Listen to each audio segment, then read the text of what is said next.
You glimpsed her once in a dream you never quite recalled. Only the scent lingered. Not perfume, not skin, but something older, like the chill before snowfall or the fading warmth on an abandoned chair.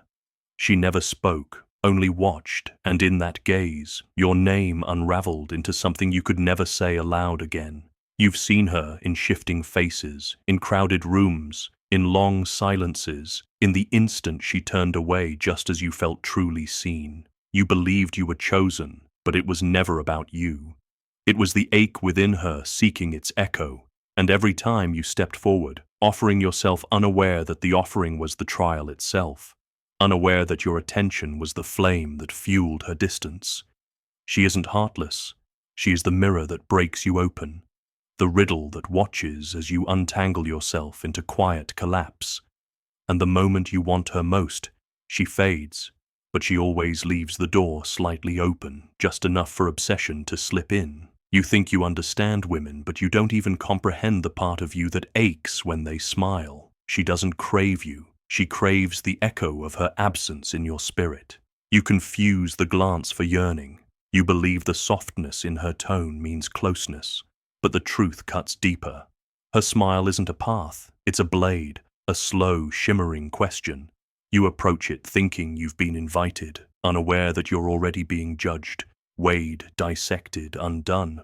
She doesn't care for your name, she's watching for the flicker in your eye when she turns away, for the pause in your breath when her attention drifts. She examines the effect, not the man.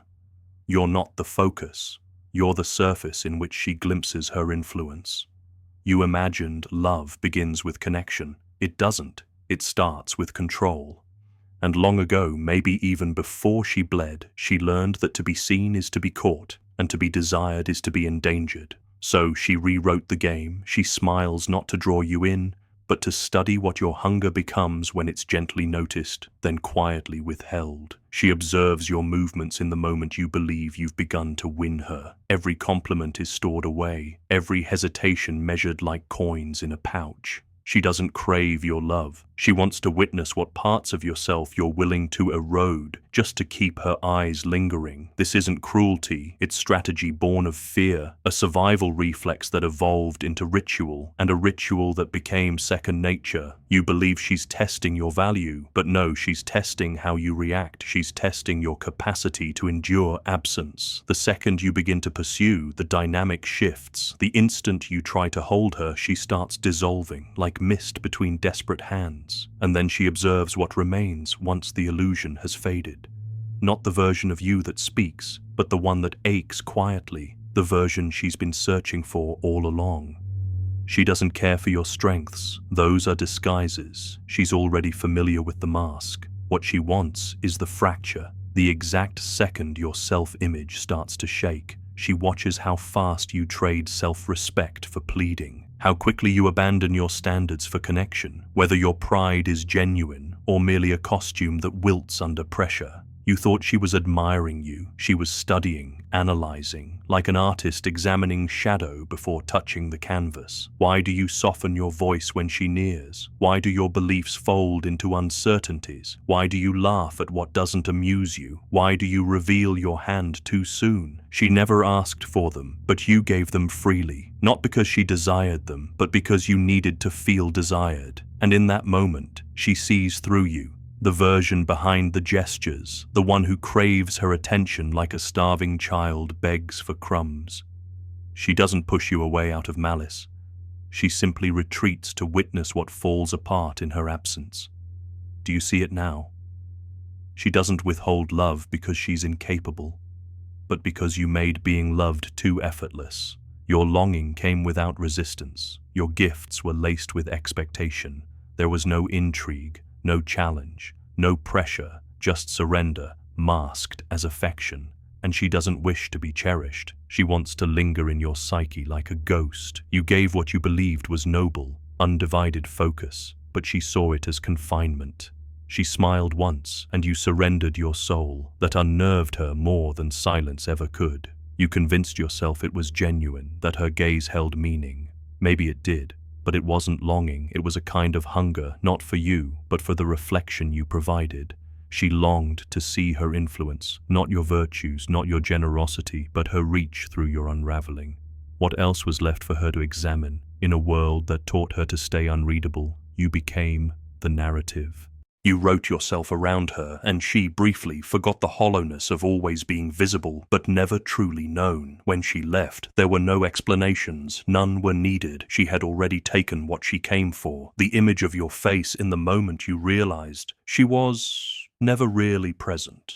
That's what she keeps, not the words, not the moments, but the silence that followed the flame. She remembers the tremor in your voice, the hitch in your breath, the way you clung to her quiet, as though it were a gift. You wrote yourself around her, and she briefly forgot the hollowness of always being visible, but never truly known. When she left, there were no explanations, none were needed. She had already taken what she came for. Maimita, the image of your face in the moment you realized she was never really present. That's what she keeps, not the words, not the moments, but the silence that followed the flame. She remembers the tremor in your voice, the hitch in your breath, the way you clung to her quiet, as though it were a gift. She recalls the moment you mistook her absence for a lure. That was her triumph. You'll label her heartless. You'll call her calculated. But it was never about her. It was always about you, about what you did with your ache, about how fast you lost yourself when she reflected your desire back at you. She gave you nothing. You surrendered everything, not because she asked, but because you needed her smile to feel like you mattered, and now you sit wondering where she vanished to, what mistake you made, how it all could have shifted. But the truth is far less complicated. She was never truly yours. She was only ever the measure, not of your charm, not of your loyalty, but of your emptiness, the depth of your quiet, the foundation of your self-value when no one's watching. You didn't disappoint her. You abandoned yourself. She smiled and you crumbled, she blinked, and you spilled open. You believe she shattered you, but all she did was uncover what had already fractured. And now you walk away, calling it heartbreak. But what you really encountered was revelation. You thought you had fallen for a woman, but what you truly fell for was a moment of being seen in a way that made your reflection shimmer. You mistook the shine for the source, the resonance for the voice. And when she disappeared, what you were left with wasn't absence. It was a mirror that no longer held her, only your image, and the hollowness you once mistook for love.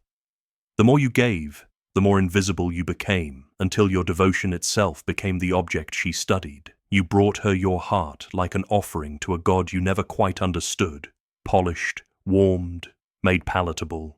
You named it respect, you labeled it care, you told yourself it made you different from the rest. But she never asked for gentleness, she never asked for worship, she simply watched. And the more you offered, the more she disappeared.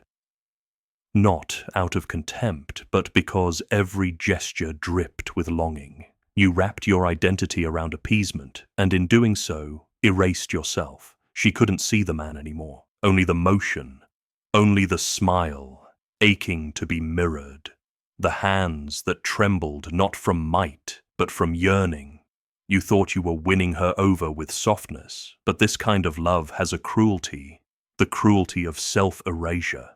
You didn't stand before her, you liquefied, bent, dissolved, shrank yourself to make space. And in the vacancy left behind, she saw a specter. You think she wants to be adored, but adoration becomes noise when it comes too freely, and when it's unearned, and when it isn't questioned, and when it's poured out all at once. She understands the price of loyalty, but you, in your urgency, gave it away like spare change you never tallied. She doesn't reject you because you're good. She turns away because your goodness lacks danger, lacks bite, lacks edge. A man who cannot draw the line isn't tender. He's hollow. A man who gives before being asked isn't generous. He's afraid. Afraid of being invisible, afraid of being written out of her story. And she feels that. The way your tone folds into submission, the way your frame leans in, always giving, never grounding. The way you live like a threshold, always open. She may pass through you, but she won't remain. You think she'll carry memories of how much you did, but she won't. She'll remember how little she felt around you, how weightless life became in your presence, not because you uplifted her, but because you had no gravity. There's nothing to revolve around when you're always present, always forgiving, always bending. You didn't give her calm. You gave her nothingness. You didn't forge trust. You built a silence so vast she began to question if she was ever truly there. Her favorite game isn't cruelty, it's inquiry. She wants to know what you become when your warmth is unnoticed, when your gentleness is treated as background noise, when your patience stretches itself into humiliation. And now you wonder where she vanished to, what misstep you made, what could have altered the outcome. But the truth is far more unadorned. She was never truly yours. She was always the examination. Not of your charm, not of your loyalty, but of your emptiness, the silence beneath your skin, the spine of your self-worth when no eyes are watching. You didn't let her down, you let yourself slip. She smiled and you unraveled, she blinked and you bled.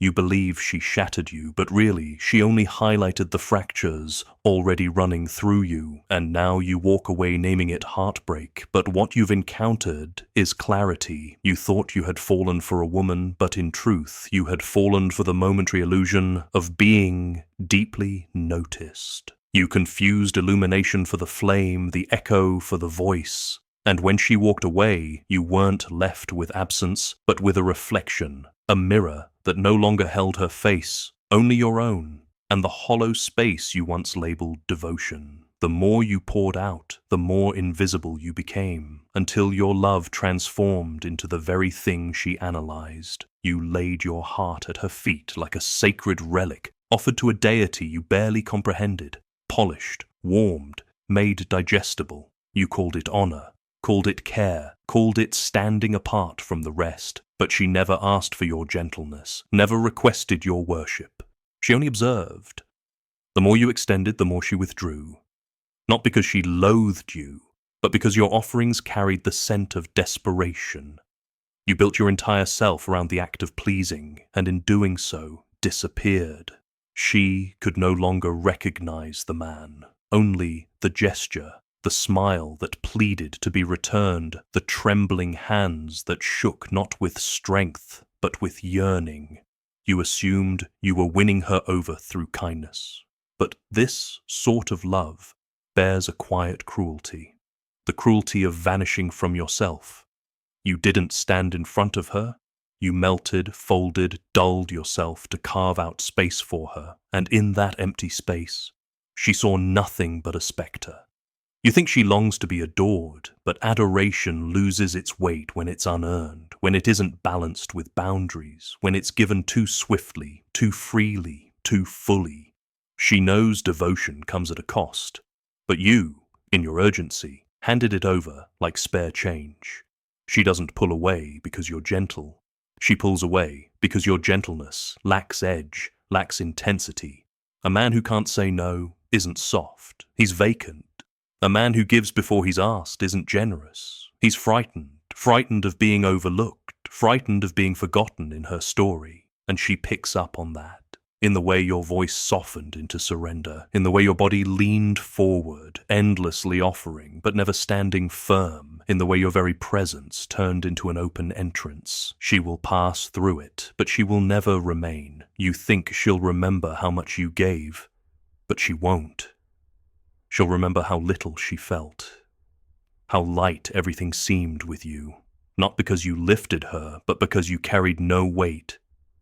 There is nothing to orbit when you are always accessible, always agreeable, always yielding. You didn't bring her calm, you brought her quiet dread. You didn't earn her faith, you crafted a sanctuary so empty it made her question whether she ever existed inside it. Her favorite game isn't cruelty. It's curiosity. She wants to see who you become when she ignores your affection, when your sweetness is taken as a given, when your patience becomes humiliation. She doesn't test you to hurt you. She tests you to find your edge. But you never marked the boundary, never made her guess, never gave her pause. You handed her everything before she even knocked, and so you became a hallway, not a stronghold, a backdrop, not the image. She will keep prodding, not out of malice, but because she's built for tension, for rhythm, for the rise and retreat of power. She cannot move with a partner who doesn't move back, and you, in your stillness, became a prison, a shrine to her reflection. She doesn't crave worship, she craves engagement, and you were always lagging behind, watching, waiting, asking if she was okay. She wasn't, not because you didn't notice, but because you noticed everything.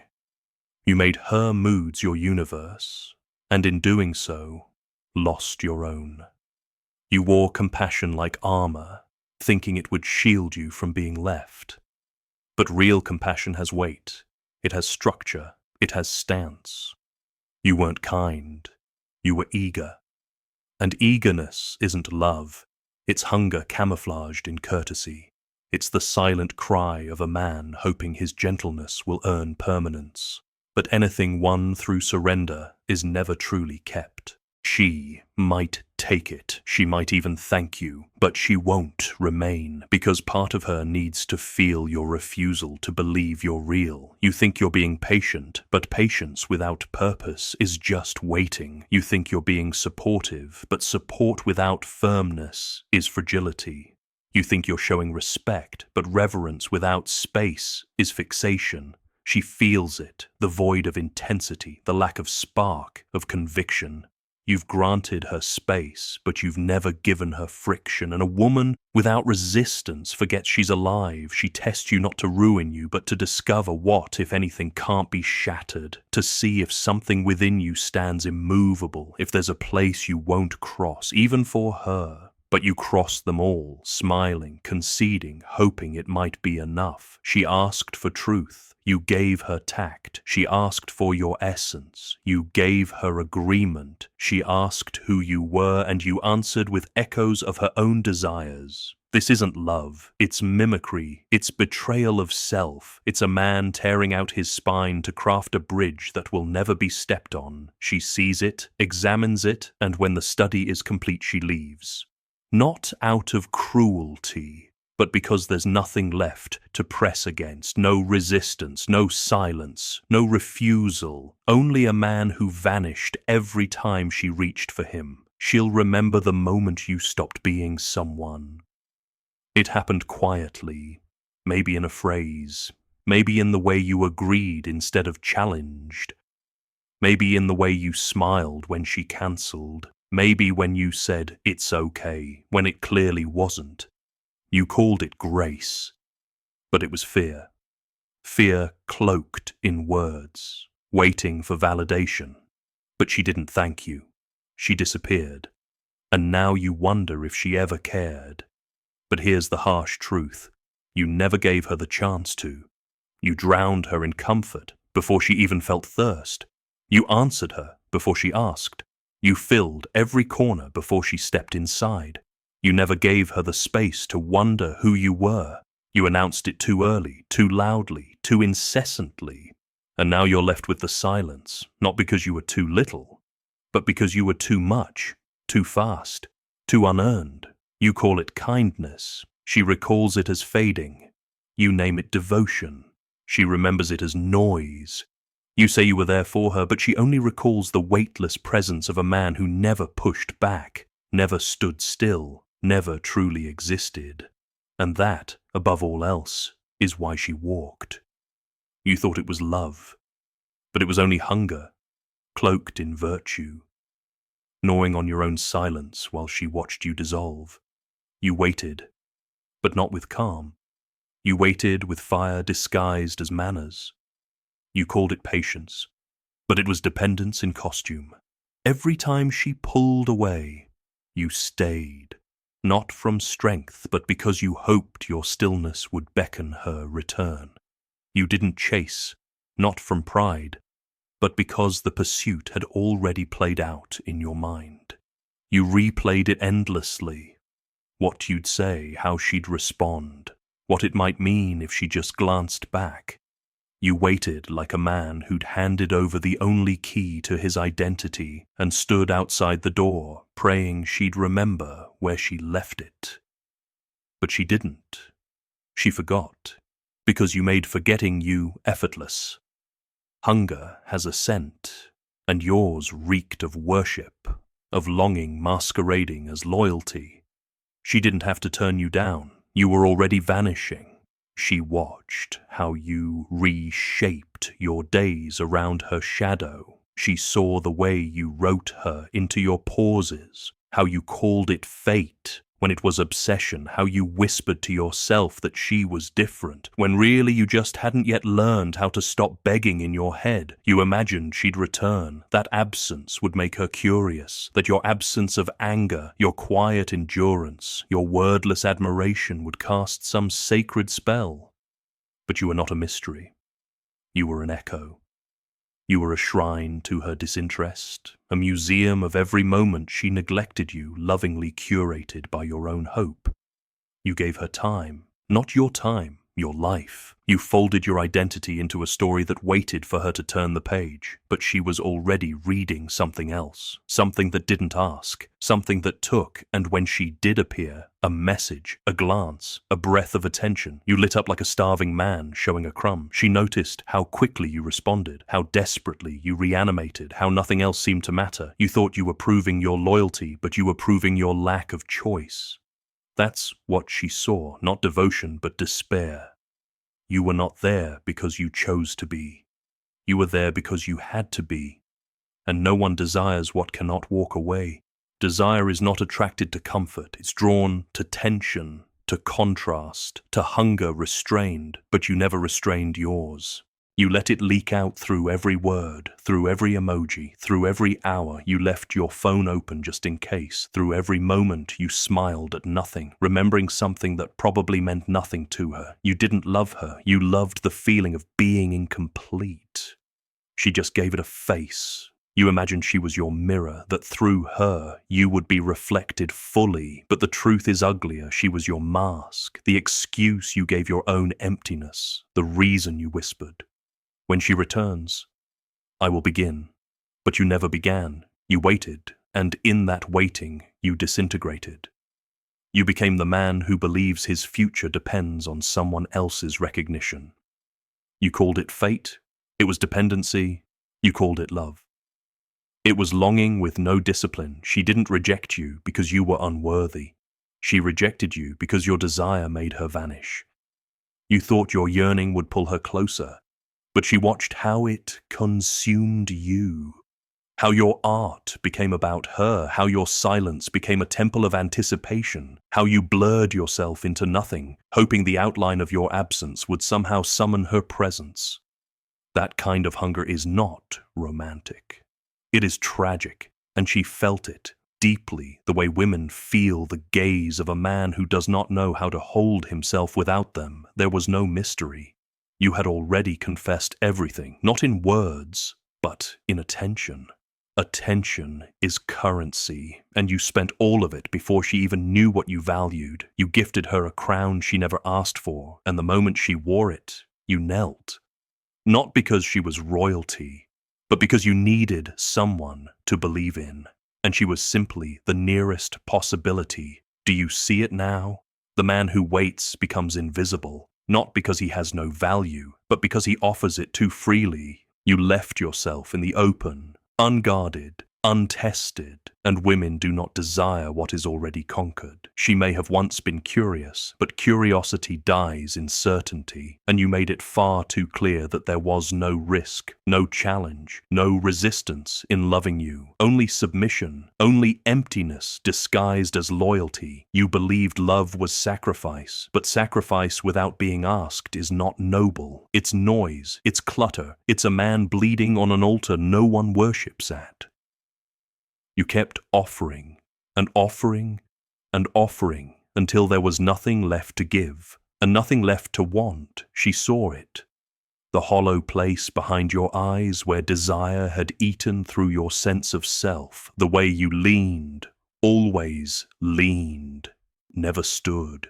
She could not lean back. There was no tension, no gravity, just a man who turned himself into a shadow and begged to be seen. You blamed her for not returning, but what would she return to? A shrine to her absence. A man so full of her image there was no room for his own. She wasn't cruel. She was repelled by the weightlessness of your longing, repelled by the devotion that cost you your dignity. She did not want to be the center of your universe. She wanted to be met in hers, but you never showed up, not as a man, only as a mirror. You reflected her beauty, her mood, her desire. You gave her everything except the one thing she didn't know how to name. A man who burns without begging, who walks away without threats, who desires without dissolving. That is what she craved, not attention, but presence. And you were never present. You were waiting. And now, the waiting has devoured you. You still check, still remember, still wonder what she's doing, but she is not wondering about you, not because you weren't enough, but because you made her everything. And no one wants to be everything to a man who is nothing without them. You called it love, but love does not annihilate the self. You were in love with a ghost you built from scraps of attention, and now you wander through your own ruins, whispering her name, thinking it might bring her back. It won't. She isn't gone. She was never truly there. She was only ever the screen you projected your hunger onto. She passed through, she smiled, and she left. The rest you built alone. The door is still ajar. You look through it sometimes, not to see her, but to remember what it felt like when you almost touched meaning. The room is empty now, but her shape still lingers in the dust. Not her body, not her words, just the silence you called love. And every time you return, you find yourself again as you were, waiting. You thought she was the answer. She was only the test. And now that it's over, you're left with the one question no woman can answer for you. Not why did she leave, but why did you vanish just to be seen?